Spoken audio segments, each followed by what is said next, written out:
সালাম আলাইকুম। পদ্মা সেতু বাংলাদেশের ইতিহাসে যোগাযোগ ব্যবস্থায় একটা নতুন মাত্রা তৈরি করেছিল পদ্মা সেতু।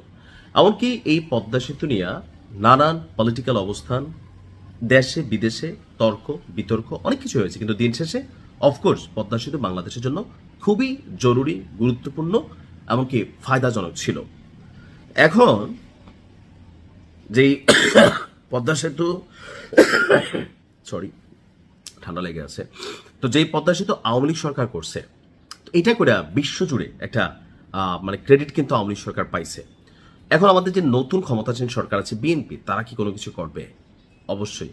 আমার কাছে মনে হয় প্রতিহিংসা হবে, হিংসা হবে ভালো কাজের। ইসলামেও আছে যে ভালো কাজ দিয়ে তোমরা একে অন্যের সাথে হিংসা করো। তো এরকম উন্নয়নমূলক প্রকল্প আমরাও চাই। দর্শক, দ্বিতীয় পদ্মা সেতু তৈরি হচ্ছে, আর প্রশ্ন হচ্ছে কোথায়, তাই না?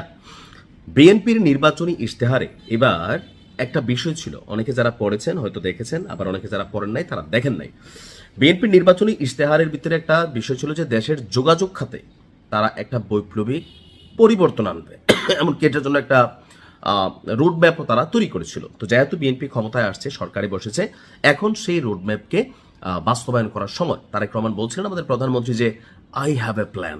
তো ওনার প্ল্যানগুলো আস্তে আস্তে সামনে আসছে।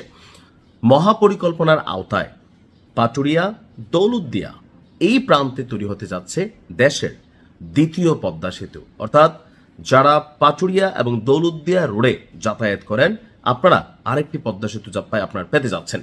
একই সঙ্গে উত্তরাঞ্চলের যানজট আপনার চিরতরে দূর করতে এবং একই সঙ্গে তৈরি হবে দ্বিতীয় যমুনা সেতু, অর্থাৎ যমুনা সেতু একটা তৈরি হবে এবং দেশের অর্থনীতির চাকা আরও সচল করতে নির্মিত হবে ঢাকা চট্টগ্রাম এক্সপ্রেসওয়ে। প্রত্যেকটা প্রকল্প মেগা প্রজেক্ট, এগুলো অনেক টাকা পয়সা খরচের প্রজেক্ট, বাট হয়ে গেলে পুরো বাংলাদেশের জন্য যোগাযোগ ব্যবস্থায় আসলে একটা আমূল পরিবর্তন আসবে। গেল 1 মার্চ সেতু বিভাগ এবং অর্থ মন্ত্রণালয়ের মধ্যে আপনার একটা উচ্চ পর্যায়ের অতি উচ্চ পর্যায়ের একটা বৈঠকে আপনার এরকম সিদ্ধান্তগুলো সামনে আসছিল। অর্থাৎ 3টি মেগা প্রজেক্টের তথ্য জানা গেল। 2026-27 যেই অর্থ বছরের বাজেট আসবে, সেই বাজেটে আপনার বাজেট প্রাক্কলন এবং পরবর্তী 2টি অর্থ বছরের সম্ভাব্য ব্যয়ের মধ্যে আপনার যে বৈঠক হয়েছিল, এগুলোর মধ্যে এই বৃহৎ প্রকল্পগুলোর নির্মাণের সময়সীমা এবং রূপরেখা নিয়ে আলোচনা করা হয়। সেতু বিভাগের মাস্টার প্ল্যান অনুযায়ী 2032 সালের মধ্যে, তাহলে এটা বিএনপি সরকারের মধ্যে আপনার পড়বে না। এটা পরবর্তী সরকার যদি বিএনপি আসে তার উদ্বোধন করার সুযোগ পাবে, অথবা যেই সরকার আসে। তো আপনার দ্বিতীয় পদ্মা সেতু নির্মাণের পরিকল্পনা হচ্ছে 2032 সালের মধ্যে। এখন যদি আগে হয় তাহলে ফাইন।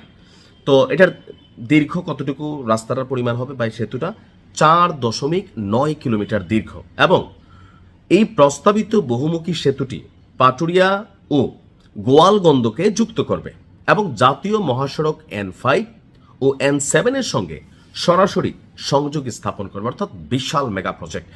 সেতুটি নির্মিত হলে রাজধানী ঢাকার সঙ্গে দেশের পশ্চিম এবং দক্ষিণ পশ্চিমাঞ্চলের দূরত্ব কমে আসবে।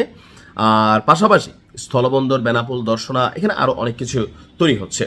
তো বলা হচ্ছে দ্বিতীয় পদ্মা সেতু নির্মাণ হচ্ছে বর্তমান নির্বাচনী সরকারের বিএনপি সরকারের নির্বাচনী অঙ্গীকার, এবং এই সেতু নির্মাণের বিষয়ে প্রাইমারি সমীক্ষাও শুরু হয়ে গেছে।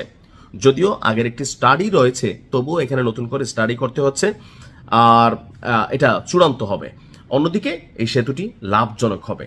তো মোটামুটি খারাপ না, আমার মনে হয় যে মেগা প্রকল্প ভালো, তবে মেগা প্রকল্প অনেক দুর্নীতি হয়, আবার এগুলোর ব্যয়ভার পরবর্তী সময় কয়েক ধাপে বেড়ে যায়। বাট হোপসো আমরা পরিবর্তিত বাংলাদেশে দুর্নীতির এই বেড়াজাল থেকে বের হয়ে দ্বিতীয় পদ্মা সেতু ইনশাল্লাহ যেন দেখে মরতে পারি, দোয়া করি আর কি। ভালো থাকুন, ধন্যবাদ।